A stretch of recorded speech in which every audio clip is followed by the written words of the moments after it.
right. So recently, my YouTube channel, Sam's Movies, which was the very first channel I ever made properly on YouTube, it reached 10 years old. And I realized I had never actually done something before. And that was probably the most important thing a YouTuber who looks at movies could ever do. And that was reveal their own favorite films. I'd never made a list video of my own personal favorite films. And back in the day, if I had done that, it would have been a dead set shocker. It wouldn't have been any good because my taste in movies back when I started this 10 years ago was terrible. It was really, really bad. Now, this is probably posted to my Sam Davis YouTube channel, which is my current channel. So it might not be, I guess, the right spot to put this video because Sam's Movies was my original channel, which I worked on for so many years, made 150 properly edited videos on. But I have talked about lost media on this channel, and I have kind of done stuff to do with movies. So people might be interested in my 20 favorite films of all time. I'm doing two versions of this. I'm doing a version where I just randomly talk about my favorite movies in a great detail for each film. And I'm doing a version where I summarize them and include clips over the top, a very brief summary of my favorite films with very brief descriptions. And that one's not going to be too long, about a minute spent on each film summarizing each movie. But this one, I figured let's talk about each of them in detail because I'm really passionate about these 20 films I chose. And these are the real 20. These aren't 20 movies that I think other people would want me to discuss. These are my movies. So there's going to be some ones in here that people go, what? But again, I'm not doing a list of what I think everyone thinks are the greatest films of all time. This is the movies that I'm the most passionate about. And at number 20, it's The Count of Monte Cristo in 2002. This came out. So it's not any of the other iterations. This is one of my favorite films because it deals a lot with hardship. It deals a lot with a character who basically gets everything taken away from him and he's got to start from scratch. But he didn't know anything when he got sent to prison. He had to learn everything from Abbe Ferrer. And it's just a wonderful portrayal of revenge in a story. It was written in the 1800s by Alexandre Dumas, who was a French novelist. Brilliant French writer, and this is just an amazing story, really. It's a story of revenge. The movie from 2002 is my favorite version of this. There was a really good TV show of this that came out recently. There's been a lot of great versions from many, many years ago. Like in the 50s and 40s, they were making iterations of this, but the movie is where it's at for me. I really, really like this 2002 Jim Caviezel film, and has Richard Harris playing Abbe Ferrier, which is really, really cool. The best part of this movie is the prison sequence where he's teaching him everything he knows, and he has to learn how to become a good swordsman, how to learn physics and all these different things that he doesn't know anything about. And he just gets better and better, and he's learning for like 10 years straight every day. And then he finally breaks out of prison, and he's equipped with knowledge.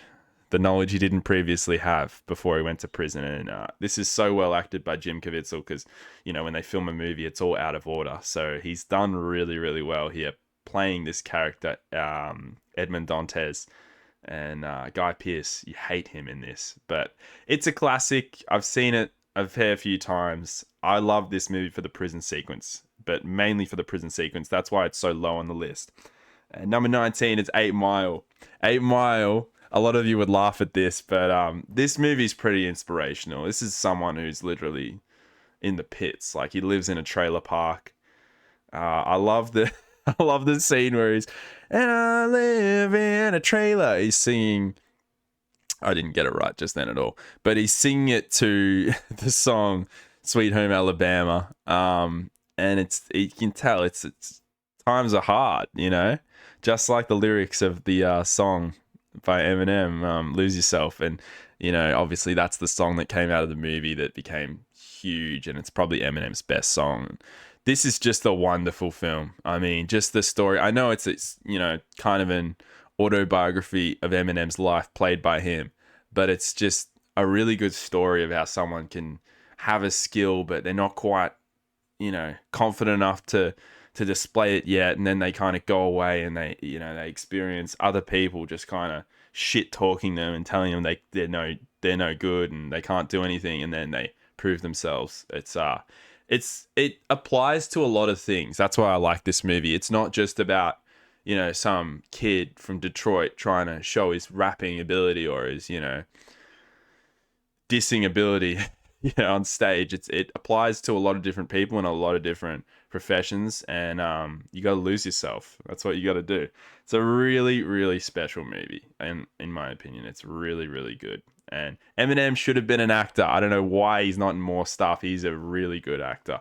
So it's a shame for me that he didn't go on to do more things. It's so weird. But you got to stay with the rapping game, I guess. I don't know what I'm saying there. Number 18, Dumb and Dumber. My God. This movie is so well written. The script is so good. I think it's so well executed because the script was written in like the mid to late 80s. And then the movie came out in 1994. So they had a long time to kind of perfect it. This is one of the best scripts ever for a comedy film. And it's probably one of the best scripts ever for just one-liners. Like, this has a lot of one-liners, this movie. I can see why a lot of people hate this movie. But for me, I'm more obsessed with the road trip aspect. I love them going across country, on a stupid journey to try and find some girl that doesn't even like him. But they just want to get out of their routine of their, life that they're sick of. And they're just, they're just doing stuff, these guys. And obviously they're not the sharpest tools in the shed, hence the title of the film. But it's just a really special kind of story. And the Peter Farrelly, the guy, and Bobby Farrelly directed it, and he made another road trip movie called Green Book, which isn't in this list, but that's just as good as a road trip movie. It's a complete opposite type of film.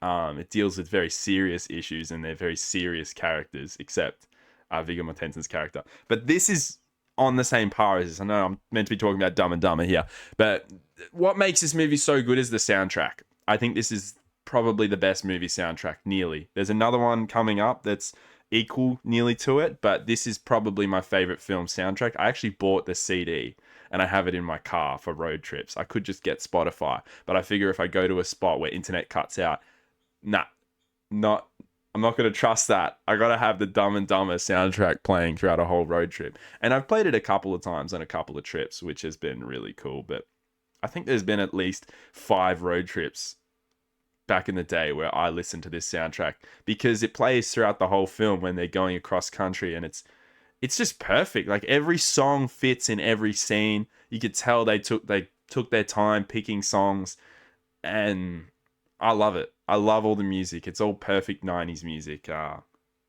It's awesome. Such a great film. The payoff at the end is actually awesome too.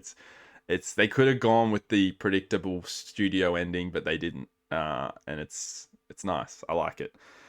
Number 17 is the equal best film soundtrack, maybe the best. 10 Things I Hate About You with Heath Ledger and Julia Stiles. This movie is the best teen movie ever made, in my opinion. And a lot of people would agree, because I think there was a Facebook poll or something, what is the best teen movie ever? And you could see this written quite a few times in the comment section, and that's just because it's so well made. I mean, obviously it's a play on Shakespeare's Taming of the Shrew, but it doesn't feel like Taming of the Shrew. I have, watched a film based on that play, to the letter of how it's written, and this only borrows, I guess, themes and lines from that play. And it does it really cleverly. It places it in the best spots, and it makes the characters look stupid when they're reciting Shakespeare.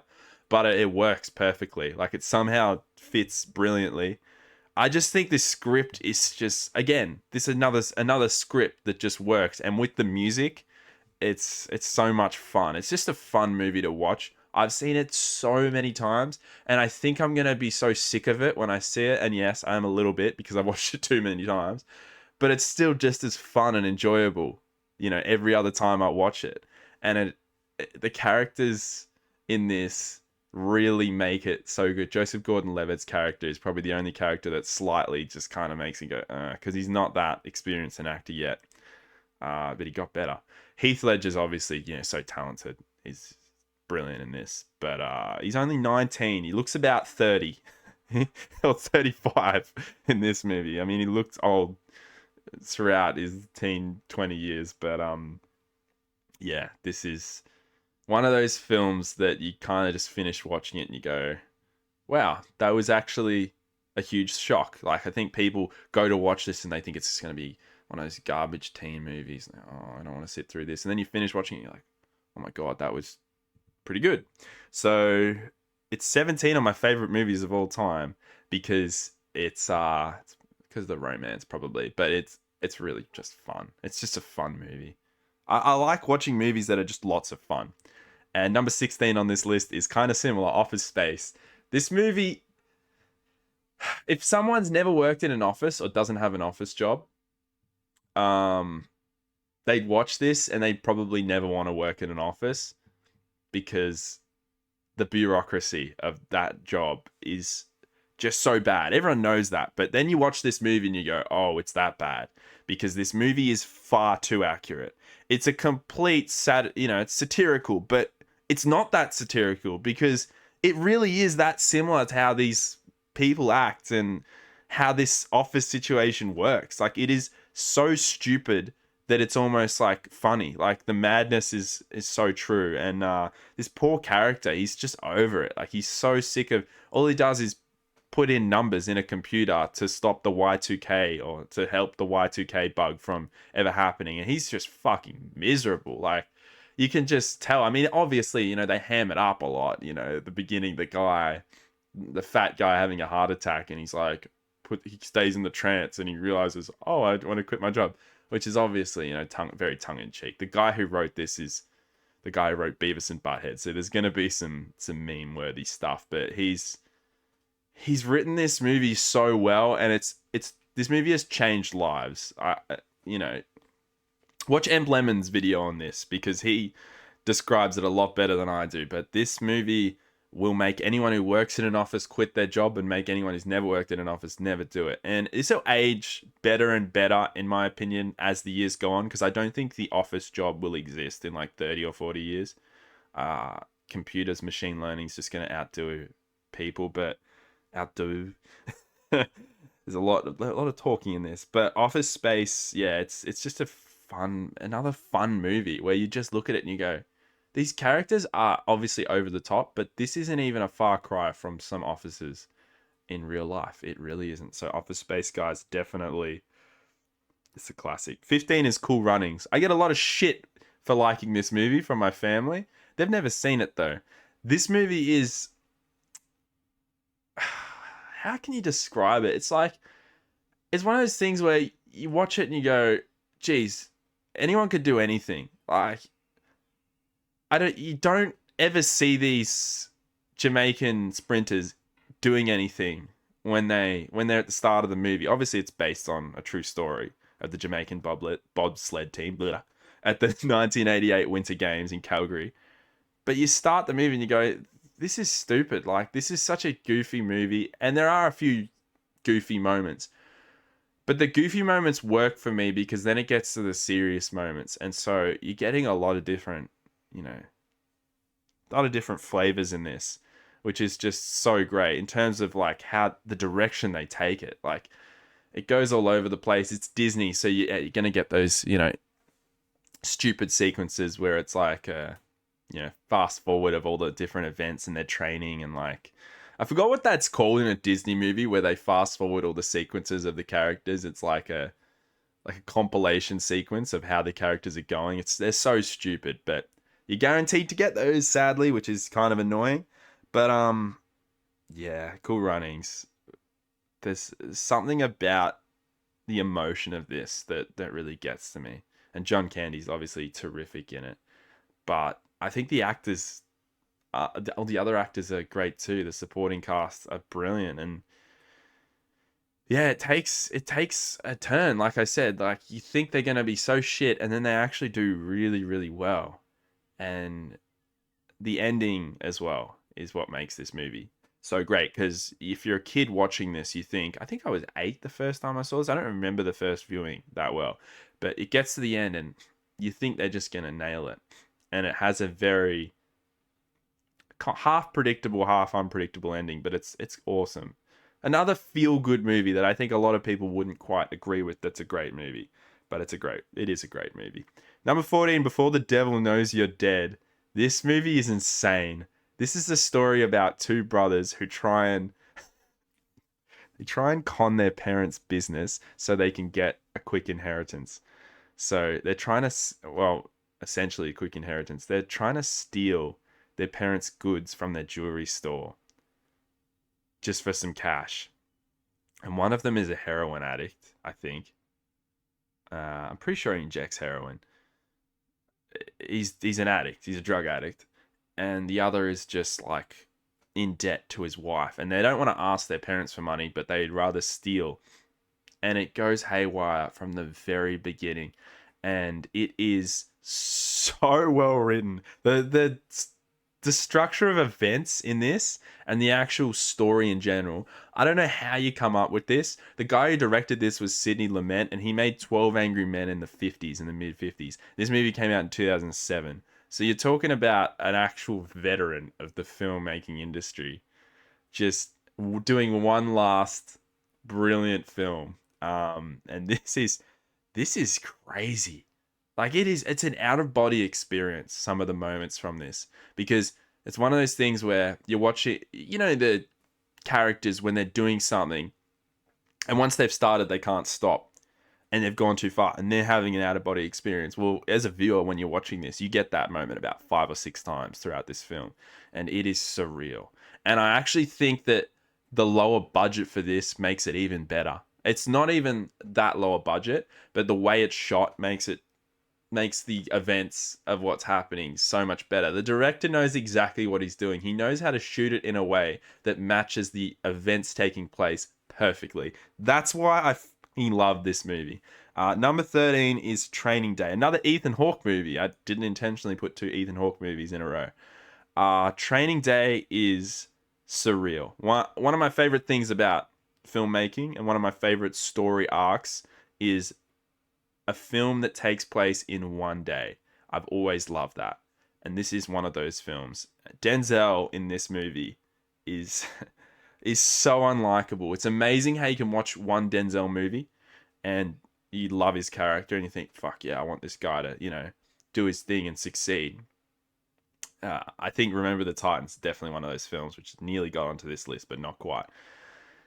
This is another one of this is one of those movies where you just can't believe it's the same actor because you hate him in this. And that's what makes it so awesome. And Ethan Hawke in this is he steps into a world that he just was not ready for. And that's what makes it so freaky and surreal. It's such a surreal movie. And again, the movie is great because of how it finishes. The actual story going along, it takes a while. The first time I saw this movie, I watched 10 minutes and couldn't watch it anymore because I was like, I just wasn't in the mood for it. And then the second time I watched it, which is the only time I've actually properly seen the film, I knew this is one of my favorite movies of all time. And I just love it. I absolutely love the way that they made this. And it is it's kind of disheartening in some ways, but most of it is just like, fuck yeah. That's all I'll say about Training Day. You notice I'm not doing any spoilers in this. As I go further up the list, just letting you guys know, I'm going to start giving away the movies because I want to talk about how great they are. So, unfortunately, that's going to happen. Number 12. Ooh, we're going all over the place. Collateral. Tom Cruise is a villain in this. This is one of the only films he plays a villain, which to me is stupid. Whoever's cast, the people casting him are idiots because casting him as a villain was one of the most inspired decisions. He is so much better playing a villain. I don't know if that's because of what he's like in real life. He's so much better playing a villain. He's a narcissist in real life. And he plays this character to perfection, regardless of what the guy is like in his, personal life. He acts his ass off in this movie. It is unbelievable. And you look at the front. I remember looking at this movie for so many years, and I thought Tom Cruise was the protagonist and Jamie Foxx was the antagonist. And then I watched the movie, and I'm just like, no way! Like, it is so much fun. And again, another movie that takes place in one day. Well, this doesn't take place in one day. Training Day is the day going into the night. This is just all taking place at night, and it's about a hitman who shows up in LA.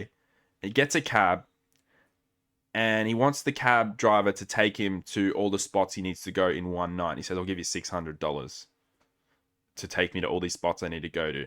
But the intention is that the cab driver doesn't know what he's doing. He's just killing a bunch of people that he's been told to kill. He's a hitman. But on the first job, the guy's body goes on the hood of the cab and freaks the cab driver out. And then red light max, and he holds the gunpoint at him, holds him at gunpoint, and he's along for the ride for the whole night. And one of the best scenes in this is when they're driving along late at night, and then a fox comes out in front of the car, and they just stop the car and just wait for the fox to go across the road.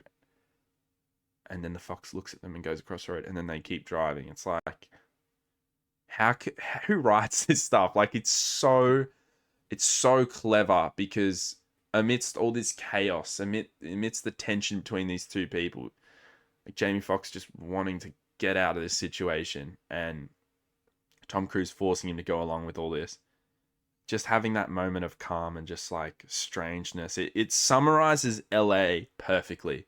That exact moment.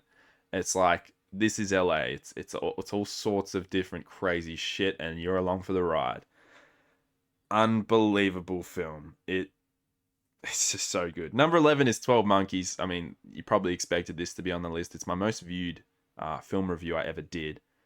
180,000 views, I think it reached recently. That's lucky. But 12 Monkeys is a mind fuck.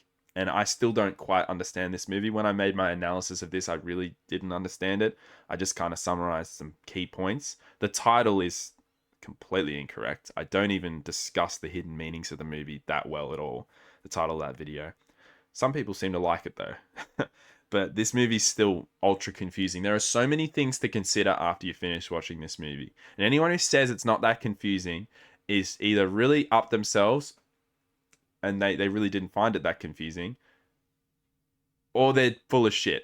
And people who didn't find this confusing, I mean, I'd respect their intelligence of being able to figure everything out really quickly, because this took me a long time to figure this movie out.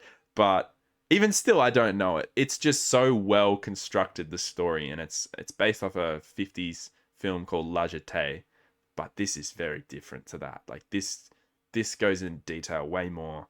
David and Jeanette Peoples wrote another film that was like brilliant. And I forgot what it was. But they're really good script writers. Look up their IMDb history of what they've written. They are amazing. Terry Gilliam directs, one of my all-time favorite directors. No, actually, probably my all-time favorite director. And he does such a great job with this. It's one of those movies where he doesn't come up with the story. He doesn't have anything to do with the actual development of it. But he directs it so well. He's so great at it. And you didn't want to step on their script, but they force him to in the development of this film, and he does a brilliant job. Bruce Willis is great in this as well. The all-star cast makes it work. That's the only reason it became a success, because a film that's this complex never does well in the box office. But people actually got around this back in the day, and it still holds up so well. 12 Monkeys is a classic. I'm not going to go on about it, though, because I have gone on about it in a separate video. But just know this. I don't get everything right in that video. There's so many more things to consider about the movie that I didn't even talk about. There's a lot in this movie. But try and figure out the puzzle yourself. It's a brilliant film. I don't even need to delve into the plot of that one, which is nice. So we'll move on to the next one. The Abyss by James Cameron. This is one of the most difficult film productions in history, yet it created one of the greatest films ever made, in my opinion, because the technical achievement of this it's probably one of the great technical achievements in film history, and for that, I have it so high up on this list, and for that alone, it's one of my all-time favorite films. It's James Cameron, I'm not a huge fan of as a person, but what he's achieved as a filmmaker is awesome, and this movie How do you record audio underwater in a suit and keep that in the film? How the fuck do you do that? This is the only movie ever made that did that and kept it in the film. Every other film has it dubbed over. When the actors are underwater, they just mouth what they're saying in a separate studio. This is the only film, the one movie where they audio record in their suits, and that shit can become corrupted. That can, be destroyed. I think it did a few times and they dubbed it, but not that many times. Most of the movie, when they're underwater, they're really underwater and they're really going through all this stuff. And the actors went through hell to make this. Unfortunately, they hate it, obviously, but the viewer gets an experience like no other. This movie came out in 1989, and it's one of the first films ever to use proper computer-generated effects, which eventually got used in Terminator 2, which also just missed out on this list. And it holds up somehow. I don't know how, but it actually does, because they spent 6 months on it. And back then, you compare it to what they're capable of today, and they paved the way doing this water creature technology. If they didn't do that in this movie, we would still be 10 years behind in special effects today in the film industry. This is a groundbreaking film because this created Terminator 2, and Terminator 2 created everything else. If without this movie, you don't get any of the visual effects that the film industry is capable of today. It is an incredible, incredible achievement. And I feel so sorry for the actors because they fucking copped it. It was filmed in 2 giant old water tanks, and the chlorine density in these tanks was ridiculous. Everyone's eyes were stinging after each scene. Everyone's hair was bleached blonde from the chlorine. That doesn't even begin to describe it. There's a documentary called It Was a Shit Show, and it talks about this film in great detail. Please watch that, because that goes in a great description of how awful this movie was to make for these actors. It was hell. But it's a great film, and it's worth watching. Number 9, School of Rock. I don't think I've ever felt so good after watching a movie than I did after watching School of Rock, except for maybe the number 1 or number 2 or 3 lists in this list. But School of Rock is so satisfying. My God, it is so satisfying. I think the most satisfying scene in School of Rock, and this is when I start to give away stuff, is when the daughter of the parents, the bigger African American girl, she goes on stage and she belts out a solo, and the parents are just like shocked and they're so happy. That's the best part of the movie, in my opinion. It's like Jack Black has taken these kids from shy, scared, freaked out, trying to obey the system and trying to obey their prep school, to just killing it on stage and breaking through barriers and just having the confidence to stand up to, to a parent that's telling you what to do. Step up! Step up! Oh God, I could embarrassingly recite a lot of the songs from this. Jack Black is so inspirational in this. It's incredible the performance that he puts together in this. He's an insane actor. He's so underrated as an actor. I hope he wins an Oscar one day, but he's being typecast in some really dumb roles, sadly. They'll get him in a serious one again. This is just awesome, this movie. Seriously, people underrate this movie so badly. If you really look deep into the themes of this film, you really, really connects with you. It has to connect with you. You'll see it's one of the greatest films ever made, because it's one thing to inspire adults, and just adults with, themes that have older people, but it's another thing to inspire all ages. And this movie really inspires kids that they can fucking do anything they want, really. Sorry for swearing. I just paused because I was like, oh, that was the first swear word. I usually swear all through these sorts of things. I love a movie that can inspire, especially kids. Because they're all over the place when they're young. They haven't learnt anything yet. They need guidance. And I love this film. What the best line in this film is, your kids have touched me, and I'm pretty sure I've touched them. It's just like, oh wait, that came out wrong, and all the parents like, Oh my god! It's just the next shot is him running down the hallway. It's just so good. This the ending of this movie is probably the best ending to a film of this genre ever. One of the best endings to a movie for me, but not for everyone. But it's just so good. It's so much fun. Mike White wrote this, and he's a great writer. He's a great film script writer, and he's in the movie as the brother, the really wimpy brother, and even he learns to stand up to the bully, which is his partner in this, which is it's just perfect. Like the way he set up these situations and these characters is so much fun. Great film, School of Rock. Number 8 is Titanic. This is the one that people will be like, wait, what the fuck, Titanic? Yeah, Titanic's a bit of a guilty pleasure pick. It's the ultimate guilty pleasure movie for me. I can't not love it, and a lot of people would probably hate the fact that I chose Titanic. Or again, guys, this is my list. I watch it and I want to hate it. I think there was a time where I watched it 5 or 6 or 7 years after the previous time I watched it when I was a kid, and I was like, oh, I fucking hate this. I want to hate this movie. I want to hate how overrated some aspects of it are, and I couldn't hate it. I was obsessed with it. I love this movie.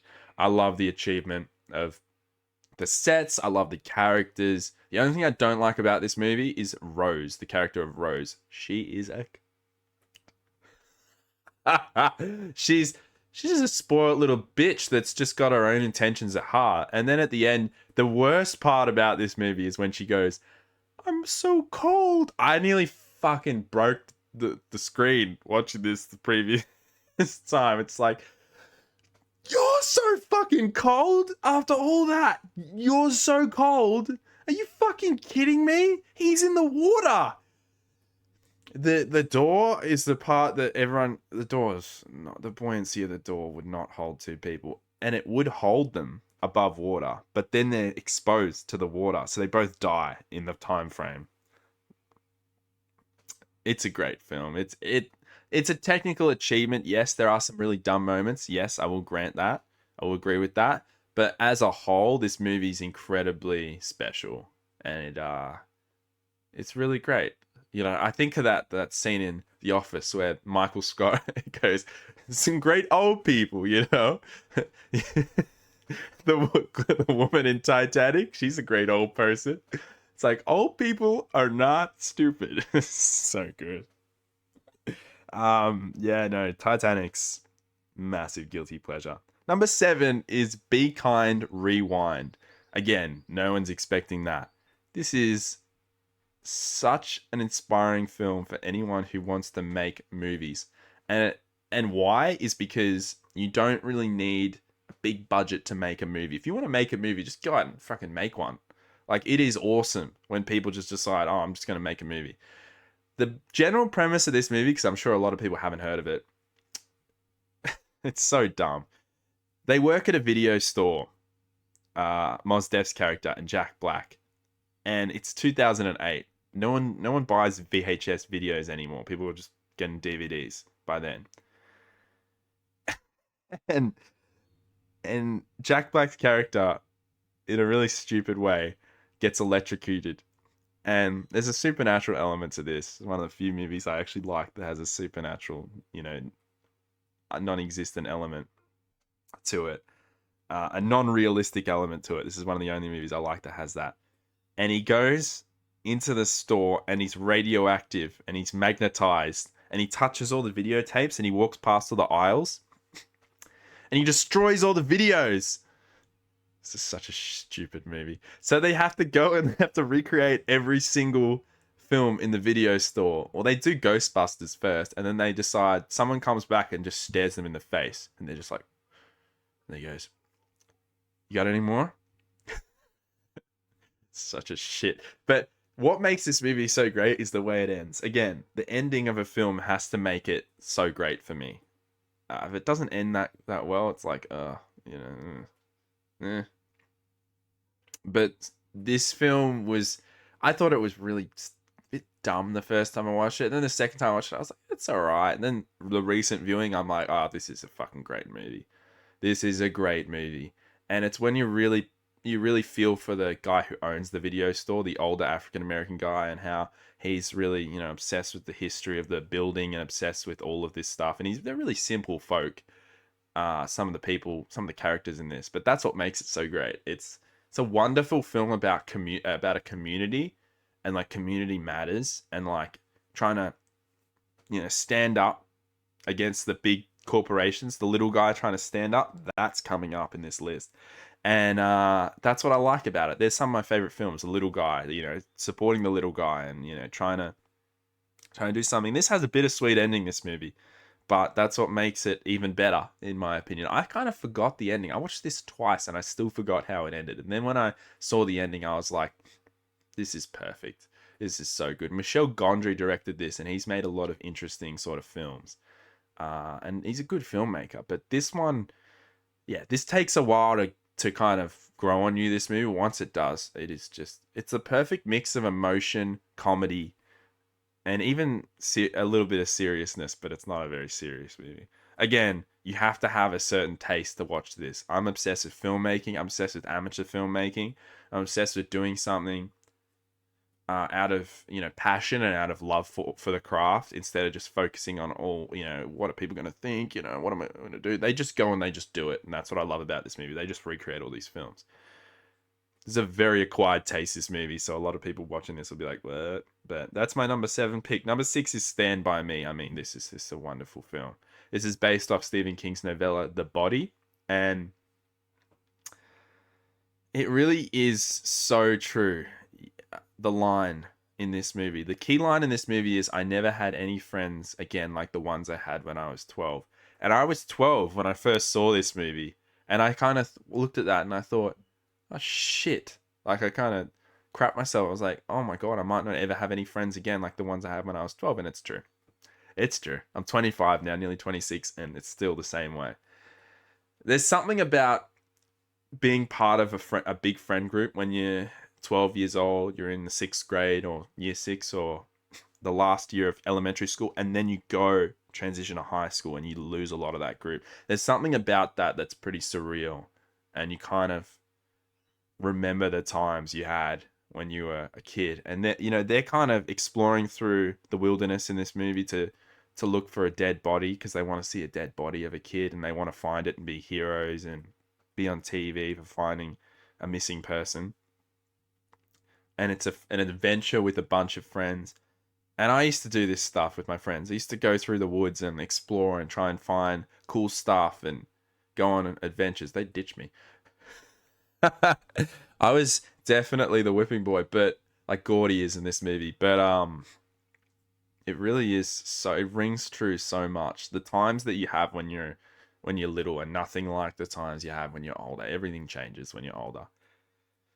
Such a brilliant story. And I mean, the director is incredible. He's so good at doing these sorts of things. Rob Reiner is leagues above. This is the perfect film for Rob Reiner. The best thing about this movie is, when they were filming it, they thought it was going to be one of those shit indie flop movies. It was not going to do well. And then all of a sudden it exploded. And these guys are instant superstardom. The saddest part of this movie is River Phoenix's character when he fades away into the distance. Obviously, River Phoenix died like 5 years later. That's really, really sad sort of moment in this. He died 7 years later, actually, after this film was made. And it's aged kind of poorly, but just the adventure of this, and obviously the main theme song for this, Stand By Me by Benny King, the fact that they managed to get that, it just is awesome. It's so good. So well constructed, these characters. The characters you hate in this, there's like, you've got a reason to hate them. They make it very clear why you shouldn't like them. And the kids are like, they're just kids doing their thing, having fun, having a good time. I think it's another one of those films where it's like, let's just have a good time. And it takes you back. It really takes you back to when you're young watching this movie. And it's weird that I watched this when I was 12 for the first time. I saw this. God, what a wonderful film. Seriously. Number 5 is The Shawshank Redemption. This is on a lot of people's lists. This is on nearly everyone's top 20 favorite films list. If it isn't, there's no problem with that. This movie is another hardship sort of movie. It's about dealing with the worst possible times and the worst possible outcome. You know, Andy Dufresne is framed for a crime he didn't even commit, and it makes it clear. I like it how at the beginning of the movie they don't make it very clear that he didn't commit the crime, and then as the movie goes along, as everyone else finds out he didn't commit the crime, you find out he didn't commit the crime. Like they make it obvious. They make it very clear. Oh, he really didn't do this. Like he really is the only innocent man in Shawshank. And yeah, I think this is the best movie of all time on a lot of those lists because of the way it's constructed like a play, but on the screen, and how each scene melds into each other so perfectly, and how it's like you can't stop watching this movie. As soon as you start watching it, you can't stop watching it. It's an addictive movie. Everyone has seen this movie 10 times. There's a really bad sports commentator quote where he goes, "It's like the Shawshank Redemption. It never gets old no matter how many times you see it." When someone kicked a goal, it was really impressive. And I was like, oh my God, that is the worst fucking line. It's true though. It's true, but it was a terrible, terrible thing to say in a sports moment. It was so stupid. But it doesn't get old, this movie. I have only seen it once I've only seen it once in the past like 3 years, but it's a classic. It's a real classic, this film.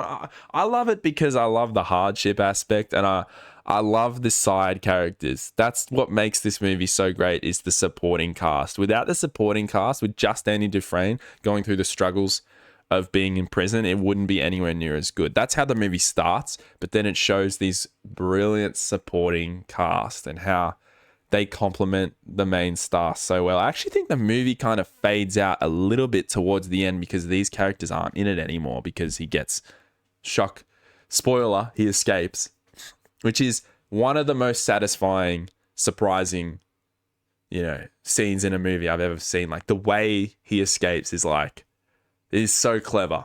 The way they set that up is awesome. And it's such a cool movie. It's really, really cool. And the characters you hate in this movie, you really fucking hate them. And the characters you love in this movie, you really, really do love them. And they're inmates in prison. And the movie somehow gets you to, really sympathize with these people and really like them. I love The Shawshank Redemption. What can I say? Great movie. Number 4 is As Good as It Gets. This movie is the perfect illustration of what difficult people are like. I've had to deal with a lot of difficult people in my life. I haven't had a difficult life, but I've had to deal with a lot of difficult people. And this movie made me laugh so much the first time I saw it, because this character, Melvin Udall, is so on the spectrum, so Asperger's, so obsessive compulsive disorder. He has the worst obsessive compulsive disorder. And Jack Nicholson plays him to perfection. Instant Oscar. Like halfway through the movie, he's got the Oscar sewn up. Seriously. He is unbelievable. And I think that's because he's probably a little bit like this in real life. A lot of the time, he was probably similar to this character. But he plays this character so well.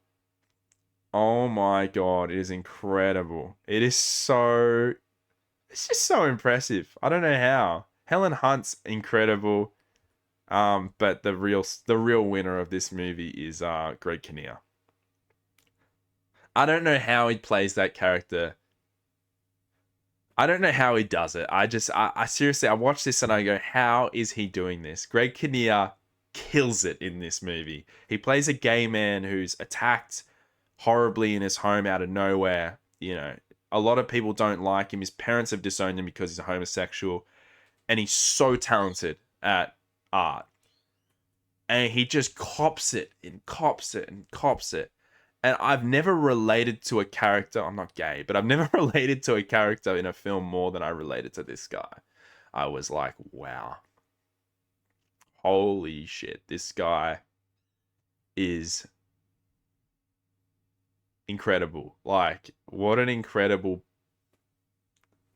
I don't know, it fucking blows my mind that they design a character like this, because he is, he's a bit of a wuss, and, I'm gonna be careful there. No, well, he is a little bit. he definitely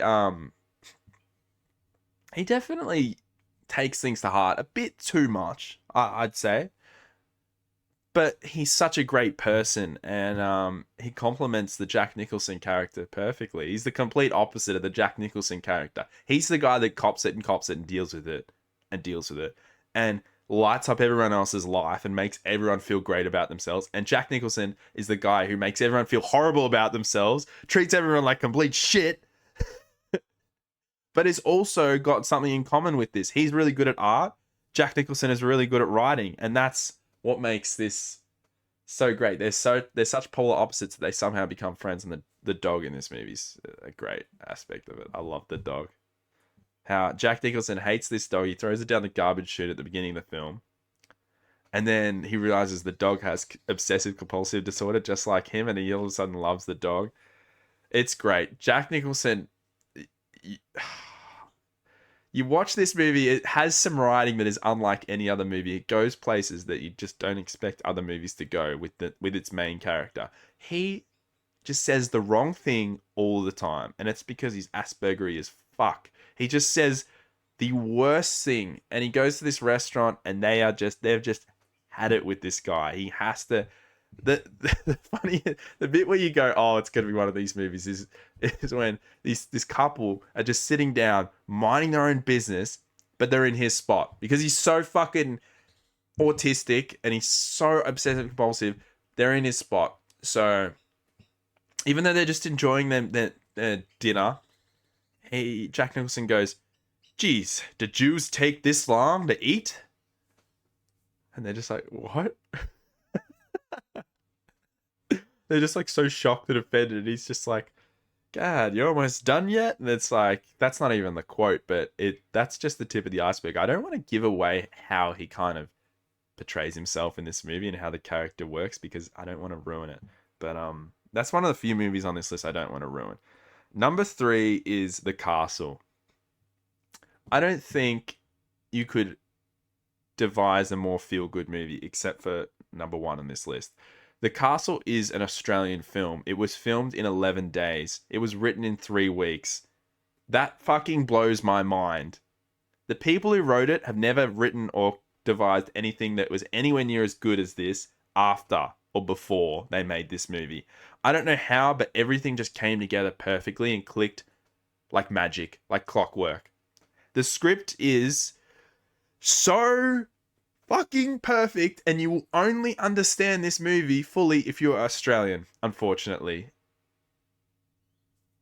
But you should watch this. The people who should watch this more are the people who aren't Australian, because you will never understand Australians unless you watch this film. There has never been something that portrays Australian culture better than this movie. Every single line in this movie is perfect. And I don't think I've ever watched a movie and thought that about any other film. Some movies have really, there's parts where you're just like, can this movie just go on? This movie is not one of those films. Every aspect of this is so perfectly constructed. It's so brilliant. Yet it's made on a shoestring budget, like $500,000. It looks very 90s. It feels very old. It's perfect. It's about a guy who he lives a simple life with his family in a little suburb, but he lives right next to an airfield, lives next to the main runway of an major airport. But he loves his house. He's obsessed with it. He loves every little cheap, shitty detail of his average house because he appreciates life. And he's someone who really appreciates his family and his life. But then all of a sudden, a big conglomerate wants to compulsorily acquire his land so they can extend the airfield. And he's not having a bar of it. He goes to local law and he goes to the local solicitor and says, "You got to help me with this." And the guy goes, "What are you talking about? This is a $500 billion company." Like you're dealing with one of the biggest conglomerates there is in the whole world. These are the big guys. And he tries all these little things with local law, and then a Queen's Counsel, which is one of the biggest lawyers that exists in Australia, hears his plight and wants to help him. And my God, it is the best David versus Goliath sort of story. It's the best story of the little guy fighting the big pieces of shit. Because it's not the fact that they want to compulsory acquire his land that's the problem. It's the arrogance of these people thinking that they can't lose. That's the problem. And that's what makes this movie the story so great. It's really special. A little bit of the legal jargon is probably a bit annoying. That's the only annoying part of this film. Slightly annoying. But the character of Daryl Kerrigan is so likable and so down to earth, and it's just a realistic character. It doesn't get much more Australian than this movie. It doesn't get much more quotable if you're an Australian. You probably won't get this movie at all if you're not an Australian citizen. And if you don't kind of understand these characters and understand the kind of Aussie lingo and the way Australians interact. But my God, it is so funny. It is just so brilliant. One of the great lines of this movie that is so accurate to Australians is when the guy that's the neighbor is Middle Eastern. He goes, all right, Daryl goes, we're going to need some money from everyone, but there's no rush for everyone. And the Farouk, the neighbor goes, oh, don't worry. I pay you cash now. And then Daryl goes, oh, hold your horses, Farouk. What is it with wogs and cash? So disgraceful a comment to make, but it just moves on. They just move on from that, and you as the audience, you're like, "What the fuck? That's disgraceful." But it's so Australian. It's so Australian. This movie is unapologetically true, perfectly accurate and true to what Australians are really like. We're racist. We love our country. We love we're family people, and we don't want to be pushed around. No Australian wants to be pushed around. It's such a fun movie. It's such a funny movie. It is easily a number 3 spot, and it is very different to what a lot of people would expect, but this movie has to be watched and studied. If there's one movie that Australians should be known for, if there's one movie to describe Australians, it is this. The Castle is a masterpiece of a description of the Australian man. It's just what makes this movie the best. I mean, I've gone on about it a lot, but what makes this movie so great is how heartwarming it is. That's what I took out of it the most. It really warms your heart, and it's just a fun movie. It's so good. It's more than a fun movie though. It's really great. It's really heartwarming. Number 2 is Back to the Future. That's the poster for the second movie. Back to the Future was my favorite movie from the age of 4 to the age of 24, I think. I've loved this movie for most of my life, more than I've loved any other movie by far. It is number 2 on this list because number 1 has overtaken it just recently. Back to the Future is an amazing script. The guy who wrote it is a jerk in real life, and he's not actually that talented in any way. But it's kind of similar to The Castle. The people who wrote The Castle never were able to match that in any way afterwards, and it was very clear that they weren't the most talented people, but they just struck lightning in a bottle when they wrote that movie. And that's the same thing with Back to the Future. This was lightning in a bottle, the way it was written. They've just nailed it somehow. And Bob Gale, the guy who wrote it, and Robert Zemeckis, the director, shopped this movie around for so many years. Just like Dumb and Dumber, it was written a long time before it was finally released, and that's what makes it so honed in and perfect. Even though the script was mostly unchanged with those 2 movies and The Castle, which was written 3 weeks before it was finally edited. Sorry, I got to backtrack. The Castle, another aspect of that.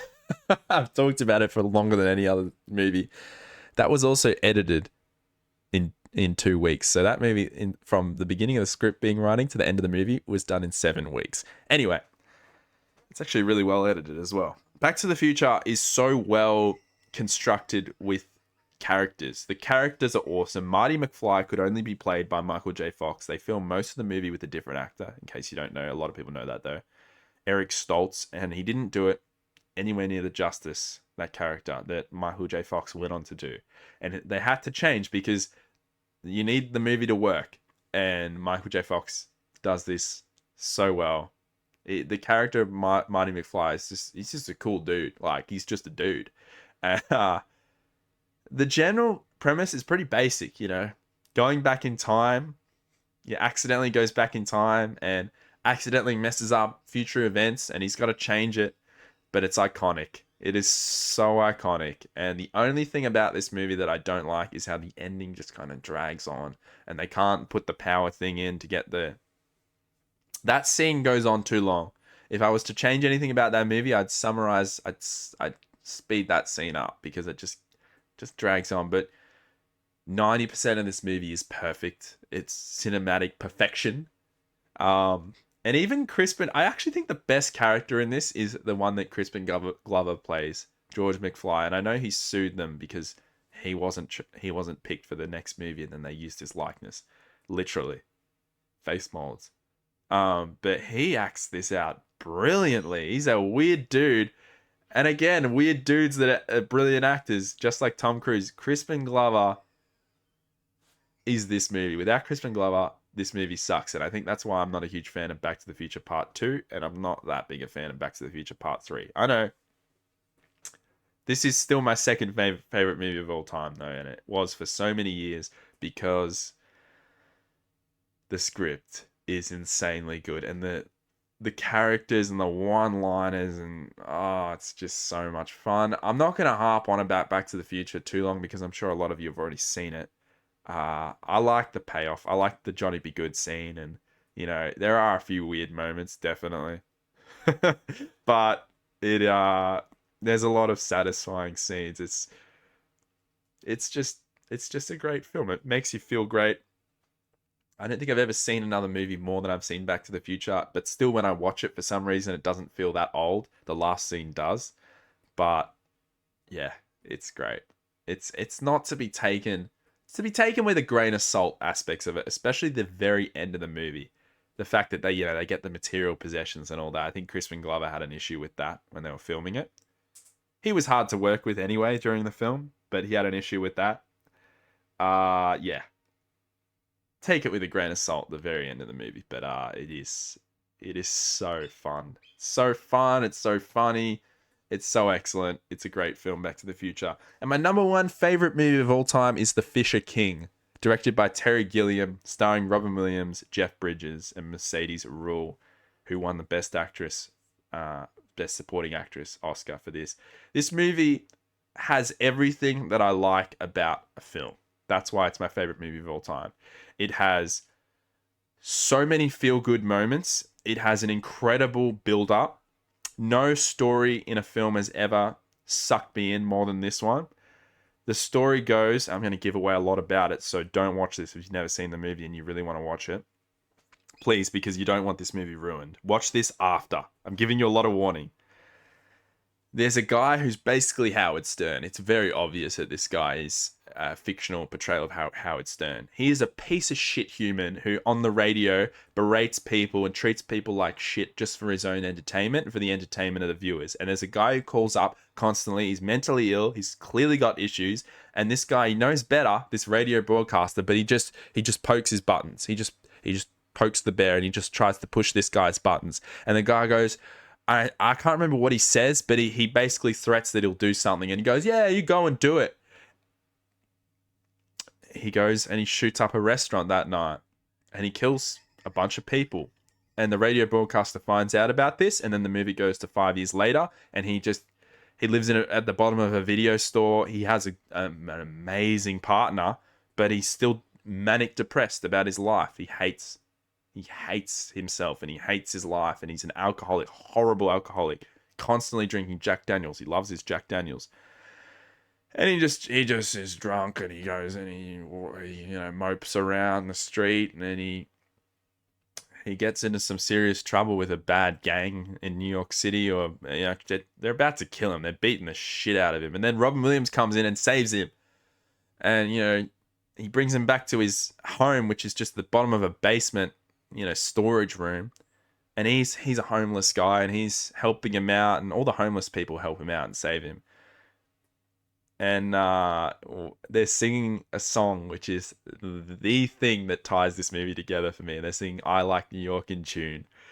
And he brings him back to his basement, and this guy hates him, and he's annoying. And then the guy who runs the basement, he's talking to him. He's like, this guy, wait, you know that he's living there? And the guy's running like, yeah, of course I do. And he's like, oh, well, why do you let him live there? He's homeless. And he goes, do you not know this guy's story? And Jeff Bridges goes, oh no, I don't. He's like, his wife was murdered in front of him at a restaurant.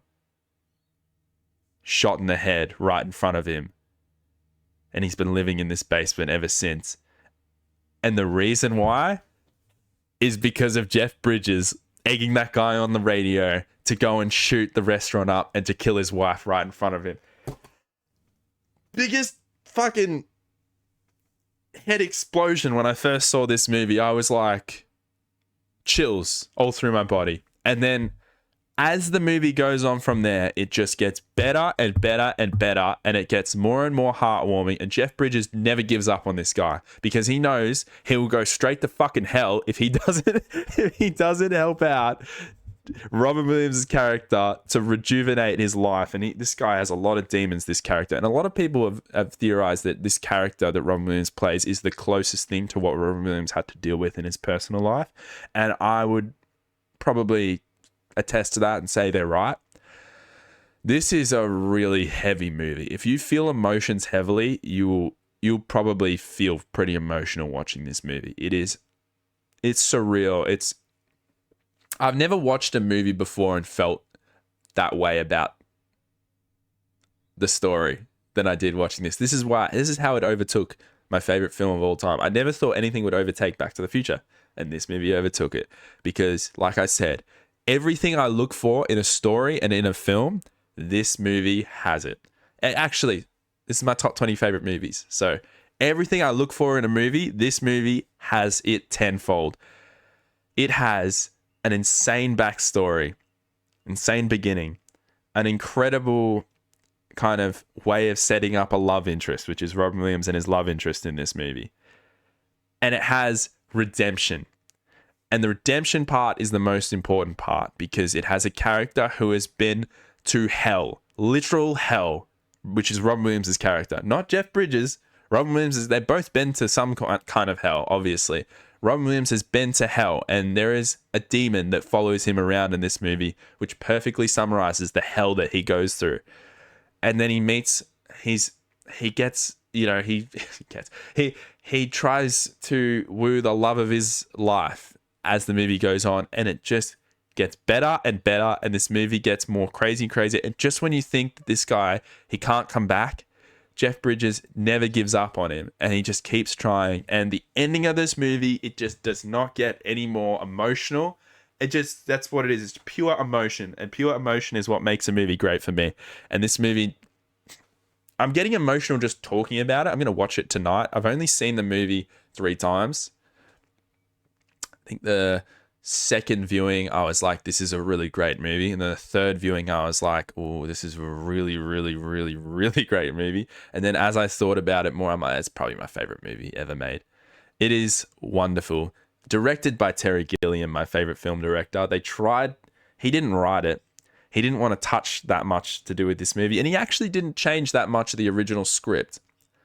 But what he adds to this movie with his creative style, man, this movie, with its story alone, it's a really good movie. With Terry Gilliam adding the creativity to this, that's what makes it my favorite movie of all time. It mixes emotion, an incredibly good script. I forgot about the script. The lines in this are hilarious.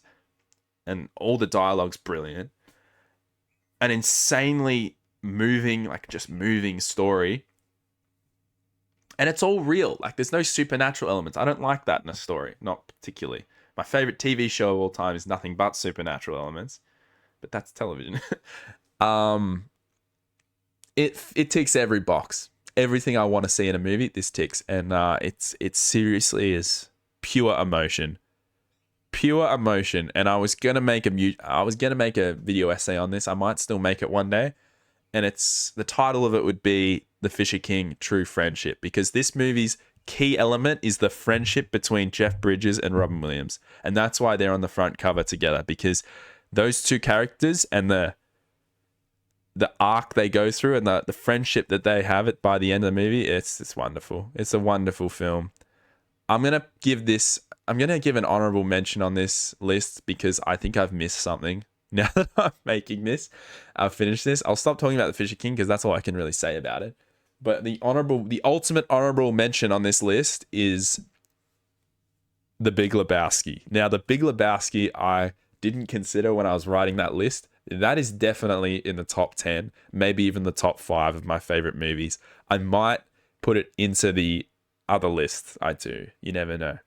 So it might be a little bit different. I might bump off a movie from this list and put it in the other video. But The Big Lebowski is so brilliant. I've never watched a movie so slowly than The Big Lebowski. I watched the first half of it. A year later, I watched the first half of it. A year later, I watched the second half of it. And then a day after I watched the second half, I watched the first half of it. And then I finished, and then I rewatched the second half of it. And I was like, this movie is genius. This is the most genius film ever. It is brilliant. The Big Lebowski. The main character in that, he just doing nothing, just being the dude. The film has no real point. It has no real story. It doesn't really go anywhere. And that, for some reason, all those elements makes it one of the best movies you've ever seen. And I don't know how they achieved that. The Coen brothers are brilliant. And I just remembered another fucking movie that I forgot to add to this list. God damn it! Fargo. I'm going to say it so I remember it. Fargo is another Coen brothers movie. Man, that movie is good. Holy shit. Holy shit. Okay, so my list that I come up with next probably will be a bit different to this one, but that's good. We want some differences. Some Coen brothers movies might be added. Thank you guys for watching. This is a long-ass video. Yeah. That's my all-time 20 favorite films. That's a extended description of those. I'm going to make the 20-minute version of this, which is a minute on each movie. And hopefully that is just as good as this. It'll be a lot better because it's summarized. Sum everything up a lot quicker. Thank you guys for watching. That is this video. If you disagree, actually, comment if you disagree. Comment your favorite films. I'd love to see what everyone's favorite films are. Thank you. That's it.